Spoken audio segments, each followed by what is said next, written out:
처음에는 엇박자 D가 나에게 전적으로 더블 더빙 공연의 기획을 부탁하지 않아 화가 났지만 더블 더빙의 공연의 기획자로 이름을 알리고 싶은 나는 그 제안을 받아들인다. 자, 제안에 대한 나의 심리가 서술되어 있죠. 일단 도와달라, 보조적으로 도와달라고 하니까 자존심이 좀 상했나 봐요. 자, 그런데 나는 받아들입니다. 어떻게요? 더블 더빙 공연의 기획자로 이름을 알리고 싶은 나라고요. 그래서 제안을 수용한대요. 자, 여기서 뭘 읽어낼 수 있냐면요. 이 인물이 어떤 성격을 가졌는가? 나한테 이익이 되면 뭔가를 열심히 하려고 하는 사람의 태도를 보여주고 있다는 걸 알려주는 거예요. 이런 걸 뭐라고 하느냐? 이해, 타산적 태도를 가진 인물이다라는 걸 일단 드러놓고 있습니다. 자, 그 다음 엇박자 D는 생각보다 일을 잘 했고까지요. 자, 지금 이제 둘이 일을 하기 시작했잖아요. 자, 각각 다른 영역에 있던 사람인데 나가 D에 대해서 이렇게 생각하고 있다라는 거죠. 즉, 나는 엇박자 D에 대해 뭐 하고 있어요? 인정한다고. 다른 영역에 있는 사람이지만 그를 인정해주고 있다고요. 다른 영역의 사람이 만나서 일을 하는데 다른 영역의 사람을 인정해주고 있다. 공연은 잘 될까요? 잘못될까요? 당연히 잘 될 것이다 라는 걸 알려주고 있겠죠. 자, 갑니다. 나는 엇박자 D와 일을 하면서 처음 공연 기획 일을 시작했던 자신의 모습을 떠올리며 즐거움을 느낀다. 이렇게 되어 있네요. 자, 공연의 주제는 더블 더빙과 무성 영화의 만남이었다고요. 자, 볼게요. 더블 더빙은 뭐예요? 노래라고요. 밴드라고요. 그 다음에 무성 영화는 영화라고요. 자, 작가의 의도가 보이죠? 다른 영역의 것들이 만난다고요.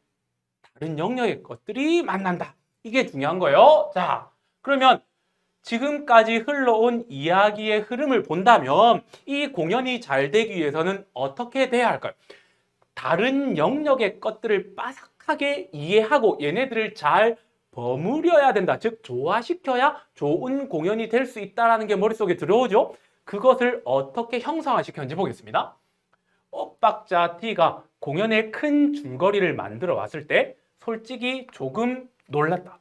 완벽하지는 않았지만 새로웠다. 10년 동안 공연 기획을 해왔지만 지금껏 보지 못한 새로운 공연이 될 것 같았다라는 나의 엇박자 D에 대한 서술이에요. 이걸 통해서 엇박자 D의 공연 이해도가 되게 높았다라는 거. 그 다음에 엇박자 D의 실력을 어떻게 해요? 나는 인정하고 있는 모습이 나타나는 거예요. 되셨습니까? 자, 그 다음요.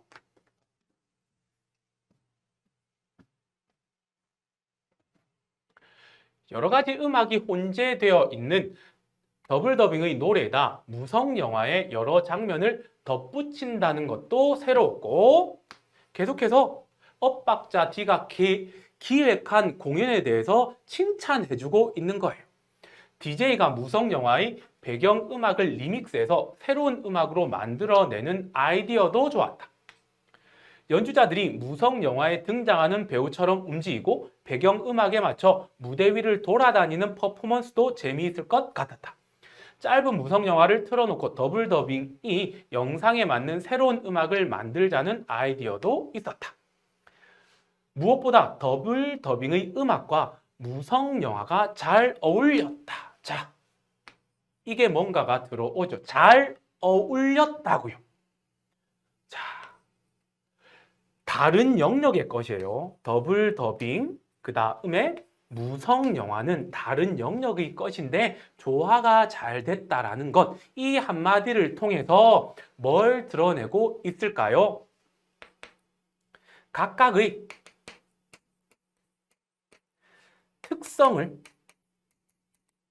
특성 혹은 개성 혹은 다름요.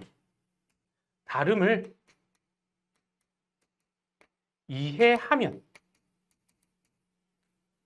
어떻게 된다고요? 조화를 이룰 수 있다고요.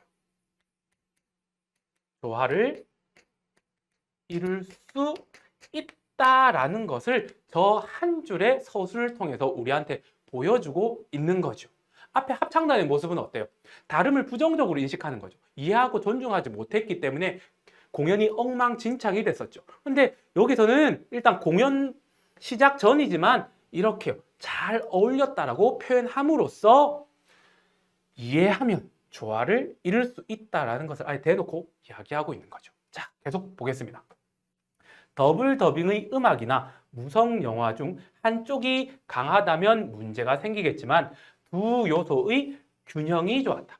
엇박자 D가 무성 영화와 더블 더빙의 음악 모드를 잘 이해하고 있기 때문에 가능한 작업이었다고요. 자, 여기서 중요한 건 뭐예요? 잘 이해한다고요. 다름을 이해하면 뭐 할 수 있다? 균형, 조화가 이루어질 수 있다는 것을 우리한테 알려주고 있는 겁니다. 되셨습니까? 내가 없었다면 불가능한 일이었어. 엇박자 뒤에 칭찬이 기분 나쁘지 않았다. 자, 여기까지 끊어볼게요. 대화사항이 서술되어 있는데, 자, 엇박자 D가 나를 칭찬하고 있는 거죠. 이 칭찬하는 이 말의 의도는 상대를 배려하고요, 존중하고요, 이해하고 있다라는 의미로 해석하셔야 됩니다. 자, 그 다음 갑니다. 사실이기도 했다. 나 역시 일을 잘했다. 잘난 척하고 있네요.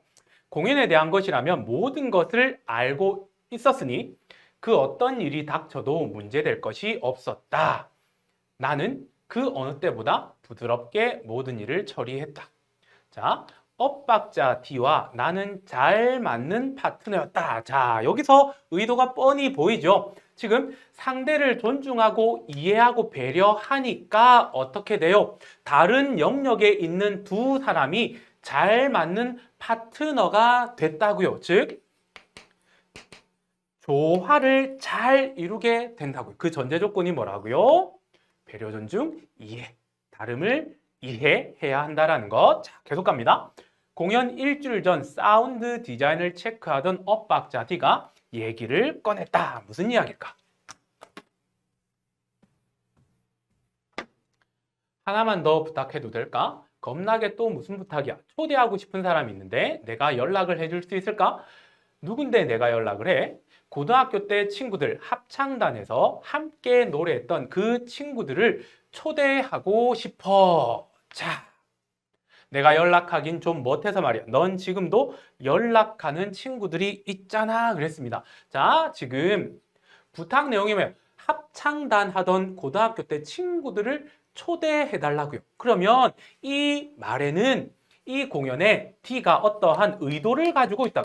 공연의 의도가 있다라는 것을 드러내는 거예요. 그러면 여러분들은 이 단어를 제대로 대비하기 위해선 이 공연의 의도가 무엇일지를 생각해야 돼요. 이게 주제인 거예요. 그런데 이미 다 나왔잖아요. 뭔가 보여주고 싶다라는 거죠. 계속 보겠습니다. 그렇긴 했다. 나의 필요에 의해서긴 했지만 고등학교 때 친구들 중 서너 명과는 연락을 하고 있었다까지요. 자, 여기서 또 뭔가를 알 수 있어요. 자, 나의 성격이요. 필요에 의해서 연락했다고요. 그러면 앞에서도 나왔죠. 난 어떤 인간이었어요? 이해, 타산적 태도를 가진 사람. 나한테 뭔가 이익이 있으면 행동하는 사람이었다고요.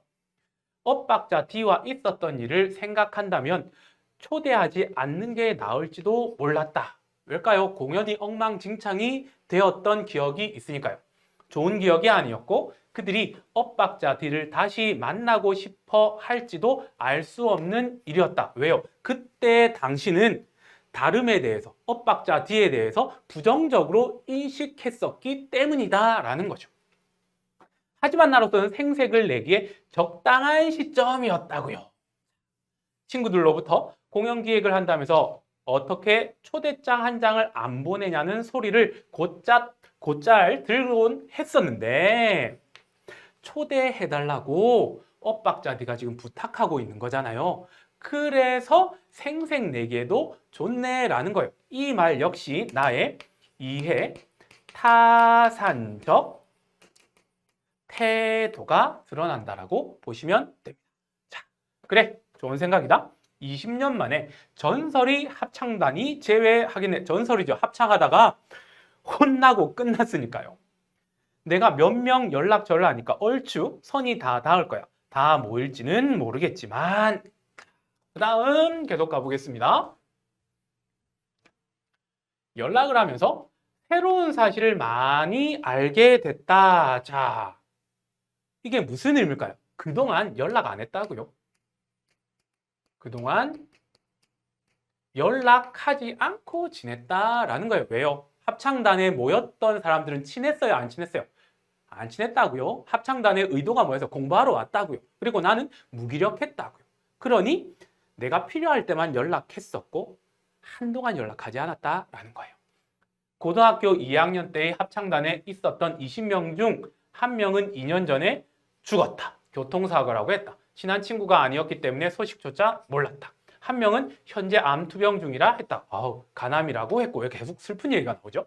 6개월을 넘기지 못할지도 모른다고 했다. 이름이 잘 기억나지 않는 친구였다. 자, 그런데 친구들이 엄청난 일을 겪었는데도 불구하고 우리는 서로 연락을 하지 못했었던 거예요. 왜일까요? 서로 관심이 없었기 때문이에요. 연락을 할까 말까 망설였다. 망설이다 연락을 했더니 눈물을 흘리면서 꼭 오겠다고 했다. 외국으로 출장 간 친구가 1명 있었고 이민 간 친구가 2명, 연락을 닿지 않는 친구가 3명 있었다. 나머지는 모두 오겠다고 했다. 13명이 모이는 셈이라고요. 그럭저럭 13명 정도가 오겠다라고 이야기를 합니다. 자, 전화통화를 하면서 고등학교 때의 얼굴들을 떠올려 보았지만 전혀 기억나지 않았다고요. 왜? 그때 나는 무기력했고요. 학생들 역시 합창에 열의를 가지지 못했었기 때문에 별 특별한 게 없었잖아요.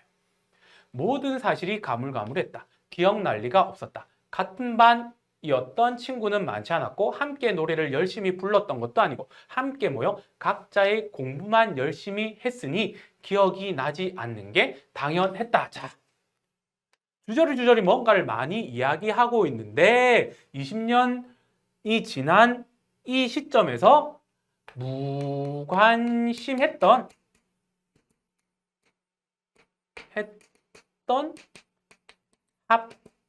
합창단의 모습을 한 번 더 떠올려 주는 거예요. 과거에는 이랬다. 이제부터 나올 내용은 달라진 뭔가를 깨닫게 하는 내용일 것이다 라는 의도로 중간에 살짝 집어넣은 것 같습니다. 나는 친구들에게 공연장 앞쪽에 좋은 좌석을 줬습니다. 계속해서 친구들한테 뭔가를 보여주겠다는 작가의 의도가 다분하죠.